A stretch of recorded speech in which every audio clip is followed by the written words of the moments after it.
आवाहन केलं मी विचारतो, राजू शेट्टी साहेबांना पण विचारतो आणि नवले सरांना पण विचारतो, पण त्याआधी हेमंत पाटील आपल्यासोबत आहेत. पाटील साहेब, आता पडळकर यांनी अतिशय महत्त्वाची भूमिका अशी मांडली की कितीतरी लोकप्रतिनिधी आहेत, ज्या लोकप्रतिनिधींची यादी वाचून दाखवली त्यांनी. सगळ्या लोकप्रतिनिधींना हा महामार्ग हवा आहे, आपल्या मतदारसंघातून हवा आहे. मग मला प्रश्न पडला, कदाचित महाराष्ट्रातल्या जनतेला सुद्धा प्रश्न पडला असेल की आज हजारो शेतकरी रस्त्यावर का आले.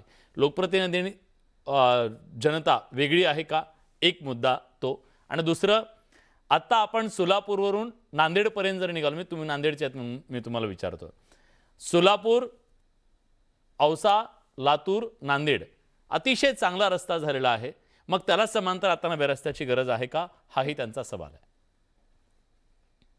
बडे साहेब, अतिशय महत्वाच्या विषयाला आपण हात घातलेला आहे. मी ज्या भागात येतो, हिंगोलीमध्ये यापूर्वी मी संसद सदस्य होतो, एकही उद्योग हिंगोलीमध्ये नव्हता. आज नांदेड सारखं राजकीय दृष्ट्या राजधानीचं शहर, ज्याने की महाराष्ट्राला 4दा मुख्यमंत्री पद दिलेलं आहे, आज नांदेड मधला एकही उद्योग आमचा चालू नाहीये. आमचं हिंगोली असेल, नांदेड असेल, परभणी असेल, बीड असेल, हे जे भाग आहेत हे केवळ लेबर पुरवणारे जिल्हे झालेले आहेत. शिक्षणासाठी जायचं असेल तर पुण्याला जावं लागतं, किंवा जो गोल्डन ट्रँगल आहे मुंबई, पुणे, नाशिक, या ट्रँगल्स मध्ये नोकरीसाठी जावं लागतं. आज आमची जी भौगोलिक परिस्थिती आहे, किंवा आज आमच्याकडे जे देवस्थान आहेत, आज माहूरचं देवस्थान आहे, 3.5 शक्तिपीठापैकी एक शक्तिपीठ आहे. औंढा नागनाथ आहे, 12 ज्योतिर्लिंगापैकी एक ज्योतिर्लिंग आहे. नांदेड जी शिखांची दक्षिण काशी आहे, तुळजापूर हे 3.5 शक्तिपीठापैकी एक शक्तिपीठ आहे. या निमित्तानं हे जर जोडले गेले तर एक धार्मिक पर्यटन मोठ्या प्रमाणामध्ये या वाढेल आणि त्यातून या भागामध्ये उद्योगांना चालना मिळेल, हा एक विषय आहे. समृद्धी महामार्ग होत असताना आपण बघितलं की सुरुवातीला मोठ्या प्रमाणामध्ये विरोध झाला, परंतु मोपलवारांसारखे अधिकारी होते, अनेक राजकीय लोक होते, लोकांमध्ये गेले, त्यांनी समजून सांगितलं, 4पट भाव दिला. निश्चित मला वाटतं की या शक्तिपीठ महामार्गाबद्दल अधिकाऱ्यांची अनास्था सुद्धा फार मोठ्या प्रमाणामध्ये कारणीभूत आहेत. व्यवस्थित जर लोकांमध्ये गेले, शेतकऱ्यांमध्ये गेले आणि शेतकऱ्यांना जर समजावून सांगितलं तर निश्चित शेतकरी सुद्धा या महामार्गासाठी राजी होतील. त्यांना योग्य तो मोबदला मिळाला पाहिजे, जमिनीचा दर चांगला मिळाला पाहिजे.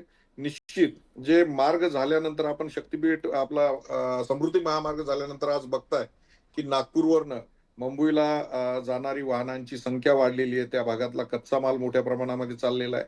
आज नांदेड सारख्या ठिकाणी तुम्हाला एक उदाहरण सांगतो, 1987 साली मोदी टायर्सने एक मोठा उद्योग इथं कैलासवासी शंकरराव चव्हाण असताना इथे उद्योगाची घोषणा केली. त्यावेळेस 150 एकर जमीन घेतली आणि मोदी साहेब एकदा नांदेडला आले, ते रेल्वेत बसून आले आणि त्यांनी बघितलं की 12 तास इथे यायला लागतात. त्याच्यानंतर त्यांनी घेतलेली जमीन आजपर्यंत तशीच ठेवलेली आहे, कुठलाही तिथं उद्योग उभा राहिलेला नाही. तेव्हा आम्हाला जो आमचा संपर्क आहे या देशाच्या राजधानीशी तातडीनं झाला पाहिजे. जे बाजारपेठ आहे त्या बाजारपेठेला आम्ही अप्रोच लवकर झालं पाहिजे. सोयाबीन असेल, केळी असेल, आमच्या भागातली मोसंबी प्रसिद्ध आहे, ही चांगली आमची जी मोसंबी आहे ती आम्ही पोहोचू शकत नाही बाजारामध्ये. म्हणून मला असं वाटतं की हा महामार्ग होणं गरजेचं आहे. त्याचबरोबर शेतकऱ्यांना योग्य तो मोबदला निश्चित मिळाला पाहिजे. तो मिळाला तर निश्चित शेतकरी याच्यासाठी राजी होतील. राजू शेट्टी साहेब, ऐकलं तुम्ही, त्यांचं म्हणणं आहे की ठीक आहे, शेतकऱ्यांची जमीन जाईल, पण त्या जमिनीच्या मोबदल्यामध्ये लाखो असे शेतकरी आहेत ज्यांचा माल राजधानीपर्यंत पोहोचेल, पोर्टपर्यंत पोहोचेल. पोर्टपर्यंत काय फक्त काय म्हणतात उद्योगपतींच्याच गोष्टी पोहोचणार नाही, शेतकऱ्याचा मालसुद्धा पोहोचेल, असं त्यांचं म्हणणं आहे. दुसरं आणखीन एक मुद्दा त्यांनी मांडला की हा जो विकासाचा सगळा मुद्दा आहे, जो ट्रँगल आहे, तो नाशिक, पुणे आणि मुंबई पुरताच आहे. आणि एकट्या लातूर शहरातून 100-200 ट्रॅव्हल्सने ही सगळी मजुरांची संख्या मुंबईसारख्या ठिकाणी, प्रत्येक जिल्ह्यातून यापेक्षा वेगळी परिस्थिती नाही आहे. तर मग हे जे विकासाचं विकेंद्रीकरण आहे ते करण्यासाठी रस्त्यांचं जाळं उभं करावं लागेल आणि ते शेतकऱ्यांच्या सुद्धा हिताचं आहे, ही त्यांची मांडणी आहे. तुम्हालाही का मान्य नाहीये? एक लक्षात घ्या, हेमंत पाटील असोत किंवा गोपीचंद पडळकर असोत, त्यांनी जे काय मुद्दे मांडलेले आहेत ते मुद्दे मी खोडून काढण्यासाठी नाही, परंतु त्या मुद्द्यावर उत्तर निघू शकतं. कारण रस्त्याला आम्ही विरोध नाही करत. आम्ही विरोध केला असता तर नुकताच नागपूर ते रत्नागिरी हा जो राष्ट्रीय महामार्ग बांधून होत असताना त्याचं रुंदीकरण होत होतं आणि 8 पदरी रस्ता करता येईल एवढं अक्विजिशन जमिनीचं झालेलं आहे. त्याला आम्ही विरोध केला असता. अगदी रस्ता होणं गरजेचं आहे, कारण आज जे मुद्दे उपस्थित केले मी तुम्हाला सांगतो, परभणी असो, लातूर असो, इथून थेट रत्नागिरीला निर्यातीसाठी जाणारे कंटेनर सहजगत्या जाऊ शकतात. त्यासाठी वेगळ्या रस्त्याची काही आवश्यकता नाही. मला माहित आहे की आमच्या सांगली कोल्हापूर भागातले द्राक्ष असतील, भाजीपाला असेल किंवा साखर कारखान्यामध्ये तयार झालेली साखर असेल, JNPT न जाता रत्नागिरी बंदरातून आमचं निर्यात होऊ शकतं किंवा आमच्या कोल्हापूरच्या औद्योगिक वसाहतीमध्ये तयार होणारे इंडस्ट्रियल प्रोडक्ट असेल किंवा इचलकरंजीचा टेक्सटाईल असेल, याला एक रस्ता नॅशनल हायवे ऑथॉरिटीनं बांधून पूर्ण केलेला आहे. आणि समजा तुम्हाला जर एक्सप्रेसच पाहिजे होता तर आजही या रस्त्यावरून म्हणजे नांदेड, मी अनेक वेळा या रस्त्यानं नांदेड पासून कोल्हापूर पर्यंत आलेलो आहे.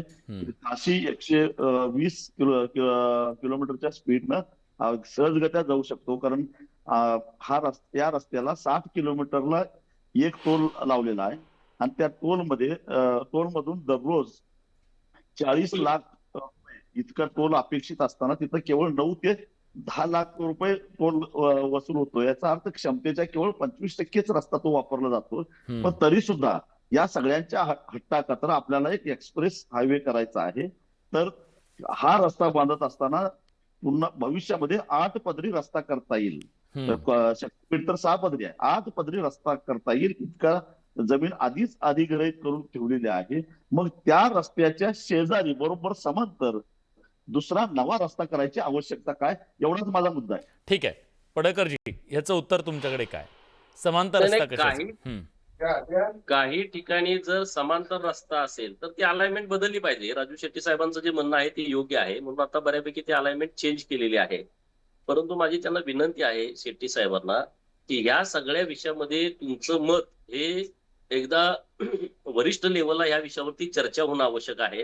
रस्त्यावरची लढाई तुम्ही पहिल्यापासून करता त्याबद्दल कुणाचंच दुमत नाही, परंतु तुमची ह्या शक्तीपीठ महामार्गाच्या संदर्भातली काही सजेशन असतील, काही सूचना असतील तर नक्की त्याचा विचार करून सरकार योग्य मार्ग काढेल. पण गोपीचंदजी एक मुद्दा, हा रस्ता नाही, गोपीचंदजी रस्ता एखाद्या जिल्ह्यामध्ये जरी झाला तर तो काय पूर्ण वर्ध्यापासून रत्नागिरी सिंधुदुर्गापर्यंतचा हा रस्ता नाही.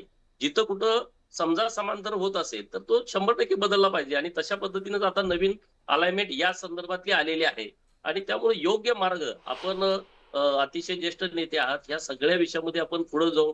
सरकारचंही नुकसान होऊ नये, लोकांचंही नुकसान होऊ नये, शेतकऱ्यांचं त्यामध्ये हित जोपासलं जावं, अशा पद्धतीनं जर आपण पुढे गेलो ठीक आहे. तर नक्की गोपीचंदजी एक शेतकऱ्यांचा मुद्दा आहे, शेतकऱ्यांचा मुद्दा आहे, सरकारच्या कानावर तो घालणं गरजेचं आहे, सरकारपर्यंत पोहोचणं गरजेचं आहे. एकतर आता आपण सगळ्यांनी ह्या चर्चेमध्ये मान्य केलं की बागायती पट्टा याच्यामध्ये येतोय. समृद्धी महामार्गाच्या वेळेस खूप मोठं क्षेत्र जे आहे ते बागायती नव्हतं. म्हणजे समृद्धी महामार्गाचं पूर्ण आपण नुसता प्रवास जरी केला नागपूरपर्यंत आपल्या लक्षात येतं की काही पट्टा जो कोपरगाव आणि नगर आणि ह्या सगळ्या भागातला बागायती होता नाशिकपर्यंतचा, पण बाकी बहुतांश भाग हा तसा जिरायती होता असं दिसतंय. पण इथं जर बागायती असेल तर मोबदला जो देतो आपण सरकारच्या वतीनं या शेतकऱ्यांना, तो मोबदला वाढीव द्यायला हवा का?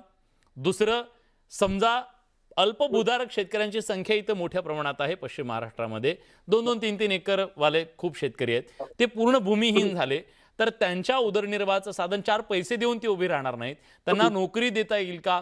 अशा वेगवेगळ्या गोष्टी करून आपण यावर काही मार्ग काढू शकतो का? बॅलन्स ज्याला आपण म्हणतो की शेतकरी उद्ध्वस्त होता कामा नये आणि रस्ता व्हायला हवा.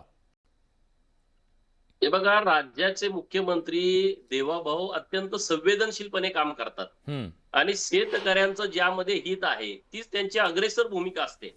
आणि त्यामुळं देवाभाऊचं सरकार कुठल्याही शेतकऱ्यावरती अन्याय करणार नाही, एकाही शेतकऱ्याला त्याचा त्रास होणार नाही.